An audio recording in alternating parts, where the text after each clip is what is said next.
The price on your screen is lying to you. Here's the contradiction most people never notice. Gold and silver look stable, boring, almost controlled, but behind that calm number, the physical market is moving in the opposite direction. And if you rely on that price to judge risk, you're already late. This doesn't just affect traders or hedge funds, it affects what your money can actually buy, how savings hold up, and what happens when confidence breaks faster than markets can react. For decades, prices were tied to real delivery. Then the system changed. Futures stopped meaning metal. Contracts started closing in cash. Trading moved to screens, not vaults. Today, enormous volumes move every day without a single ounce ever leaving storage. Price now reflects paper bets, not physical ownership. That creates a dangerous illusion. It tells the public everything is fine, while real metal quietly disappears into strong hands. But here's the part nobody is saying out loud. If price no longer measures ownership, what happens the moment someone demands the metal itself? The event at the center of this isn't a crash. It's quieter than that. It's the slow construction of a two-sided market, where paper prices and physical reality no longer speak the same language. On one side, you have spot prices flashing on screens in New York and London. On the other, you have the real cost of actually owning metal, and those two numbers are no longer connected. Today, most gold and silver futures contracts are settled in cash, not metal. Large financial institutions can sell and buy these contracts repeatedly without ever touching a single ounce. The result is a price that reflects derivatives traffic, not supply stress. That means what looks like price discovery is really just money moving between algorithms. Notice what's missing here. Industrial demand doesn't factor in. Supply constraints don't show up. Shortages don't trigger alarms. The system treats metal like a financial token, not a finite resource. So the real question isn't why prices haven't exploded yet. The real question is this. If the market is designed to ignore physical reality, what kind of shock does it take to force it back into view? Here's the claim that changes how this market looks. Prices aren't just distorted, they're actively pushed. Trading in gold and silver is dominated by high-frequency tactics like spoofing and naked shorting. Spoofing involves placing massive buy or sell orders to create a false sense of demand or supply, then canceling them before execution. Naked shorting allows contracts to be sold without holding the underlying metal, creating synthetic supply. That matters because supply that doesn't exist still pushes price down. The theoretical gold limit tied to futures contracts is around 27 million ounces. Trading volume routinely exceeds that level, implying metal is being sold on paper that cannot physically exist. This isn't accidental. It allows large institutions to sell at perceived peaks, trigger price drops, then buy back lower, all without sourcing real metal. Now notice what's missing. When prices fall, there's no corresponding flood of physical metal into the market, no surge in available supply, no warehouses suddenly overflowing. Price drops happen without metal appearing. That's the tell. The system rewards volatility, not delivery. It favors entities that can move paper at scale and punishes anyone who assumes the market reflects real availability. And here's where the story tightens. If price suppression depends on endless paper supply, what happens when physical demand stops playing along? What makes this more dangerous is how normal it's become. The separation between commercial banking and investment banking was removed with the repeal of Glass-Steagall. After that, large financial institutions were allowed to use customer deposits while engaging in high-risk commodity trading. This wasn't a small regulatory tweak. It changed who could take risk and how much of it they could take.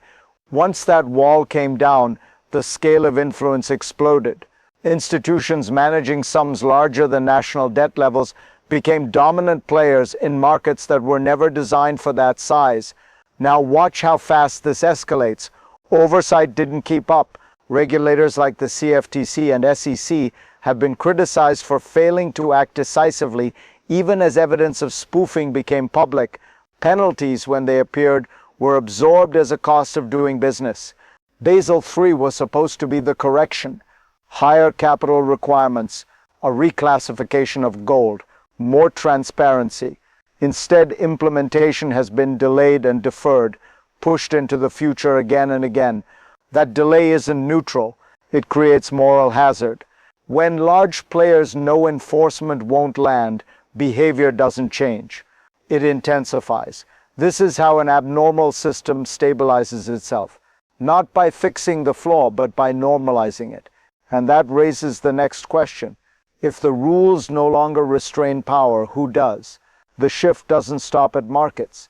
It's moved on to the geopolitical board. Countries within the BRICS bloc, especially China, have been increasing their accumulation of physical gold and silver.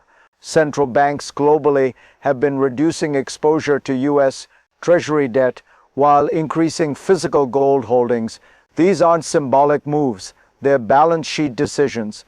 This signals declining confidence in debt-backed currency systems, particularly the U.S. dollar. Now here's the detail that changes everything. China has restricted silver exports and does not fully disclose its true gold reserves. Official numbers exist, but even supporters of those figures admit they are incomplete. That creates leverage. While Western markets trade paper claims, Eastern buyers focus on physical control. One system prioritizes liquidity, the other prioritizes possession. India has explored bonds linked to gold and silver, signaling renewed interest in asset-backed instruments. This isn't just diversification, it's preparation, a hedge against a future where trust in fiat systems weakens. Notice what's happening quietly. Nations that once funded U.S. debt are choosing metal instead. That forces the West into a closed loop, borrowing from itself to sustain the system. This is where the story flips. Pricing power follows metal, not paper, and that power is shifting east. The cracks start showing when prices stop lining up across the world. Significant price gaps have appeared between Western and Asian silver markets. In this scenario, silver trades far higher in places like Tokyo and Shanghai than in New York, where the spot price lags far behind. That kind of spread isn't normal. In a functioning global market, arbitrage closes gaps fast. The fact that it doesn't tells you something is jammed. Now watch how fast this escalates. Traders should be buying cheap metal in the West and selling it in the East, but they can't. The metal isn't moving. Transport is restricted. Inventory isn't available. Arbitrage fails not because the math is wrong, but because the metal isn't there. Western pricing hubs rely heavily on paper contracts.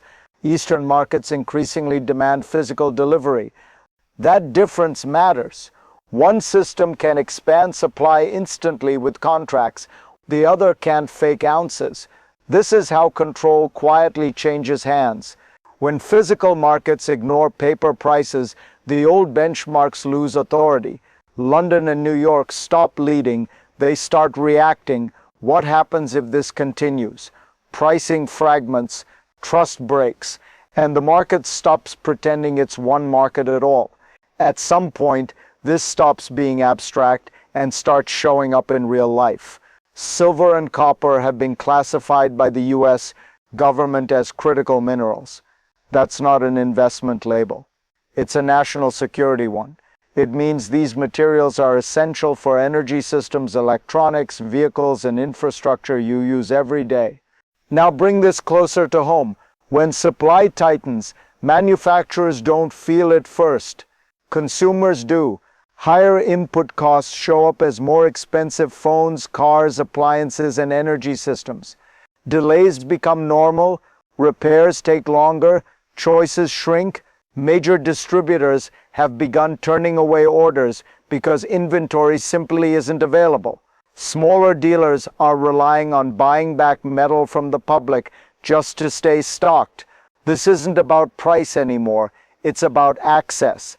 You don't see empty vaults on the news, you see longer wait times, sudden shortages, and quiet substitutions. And by the time it's obvious, the adjustment is already happening. If this feels familiar, say so in the comments, because the people who notice early aren't speculators. They're the ones who've lived through systems that change faster than anyone expected. And that leads to the deeper question: how does a system built on constant flow survive when the flow itself breaks? This isn't just about shortages or prices. It's about the systems that enable this to happen in the first place. The entire structure of this market rests on one thing: leverage. The system isn't built to reflect reality. It's built to reflect what's possible under extreme leverage. The more paper that can be moved, the more liquidity appears to be available. But that only works as long as everyone plays along. If leverage starts unwinding, it takes everything with it. Here's the unsettling truth: leverage is the market's lifeblood. It hides real risk. It creates the illusion of stability. But when the system is forced to face its real debt load, the picture shifts dramatically. This is where the market doesn't want to go. The idea of recalculating assets based on reality instead of leverage is a nightmare for anyone holding excess paper. Now, here's why this detail changes everything. Leverage is built on assumptions. It's based on the idea that markets can always expand, always grow. When that stops, the entire model fractures. This is the mechanism that allows massive distortion. It's the setup for a shock. The kind of shock that comes from too much paper chasing too little metal. If leverage has already gone this far, what happens when the system can no longer support it? The path forward is no longer clear, but two futures are already beginning to emerge. First, there's the possibility that the system holds together, that governments step in to regulate more fiercely, to create new rules, to close the gaps. Markets could be forced to reset in a way that's uncomfortable but controlled. Prices could stay under artificial limits, manipulated by policy decisions. But the second path, far more unsettling, shows a different future. If the current model breaks down completely, we're looking at a massive revaluation. The supply chain is already collapsing under its own weight. Factories are struggling to get enough silver. Even the price of copper is climbing because of its role in renewable tech. If that situation escalates, prices will realign quickly. We're talking about a spike that could reach $200 an ounce for silver and $5,000 an ounce for gold. That would be the result of systemic breakdown, a new price discovery process that doesn't involve paper contracts. It would trigger a panic to own physical assets. Once that momentum hits, it's nearly impossible to reverse. And the real question is this: what's already forming in the shadows? Because the moves that trigger that shift don't happen overnight. They're building quietly under the surface. The final stage in this process is one that's already beginning to unfold: the disconnect between the paper price and the physical reality. Trading platforms like LBMA and COMEX have been offering paper contracts for years, promising delivery of metal that doesn't exist. When delivery demands escalate, these platforms are failing to meet them. This creates a massive problem. If these exchanges can't deliver the real metal, their credibility evaporates. The moment the public realizes this, it's game over. A mass withdrawal from these platforms would collapse the entire system of paper trading. Now think about this. If demand for physical gold and silver continues to climb and the paper market fails to deliver, a panic could set in. People would start pulling out in droves, trying to convert their contracts into actual metal. But if there's nothing left to buy, that's when the real crisis begins. This is what happens when a market stops being able to reflect its own reality. The system collapses in on itself, leaving a new unknown value in its wake. But here's the bigger issue. The collapse of the paper market doesn't just affect the price of gold or silver. It sends shockwaves through every asset class that's tied to fiat currency. It's a chain reaction, and it's already starting to happen. The next move isn't in the hands of regulators or institutions. It's in the hands of those who control the real assets. What happens next will depend on one key factor: who controls the physical metal. As we've seen, China, India, and other nations are quietly positioning themselves as the new power brokers in the metal market.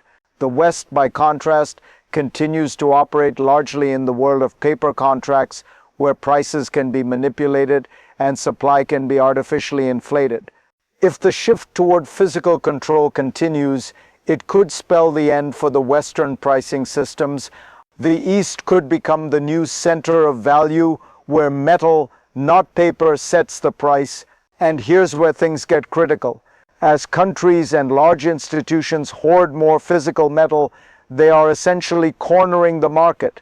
The longer this goes on, the tighter the squeeze becomes on global supplies.